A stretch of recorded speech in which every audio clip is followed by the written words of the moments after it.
In this video, we will check whether the dimensions given are that of a rectangle or a square using shorthand if else. Here I have taken two variables L and B, and I have set value for L as float, input, enter the length of the object. Here float means the value should be a decimal, only decimal values or integers can be entered. If you are entering an integer, it will automatically be converted into a float value. That means if you are entering an integer value 5, then it will be converted to 5.0.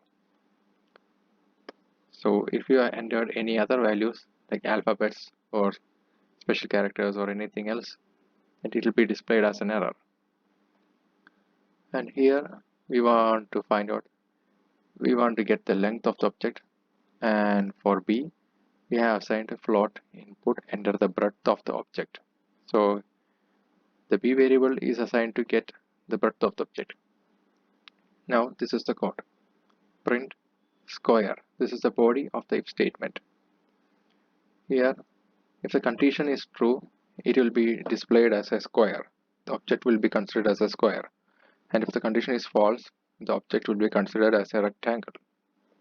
So here the condition is length is equal to breadth. L equal to B. So if the length of the object is equal to the breadth of the object, then it will be considered as a square. Or else it will be displayed as a rectangle. So I am going to click shift plus enter, or you can just click on the run button to get the output. Now enter the length of the object. I am going to give the values 5 and 6. I am going to give the breadth of the object as 6.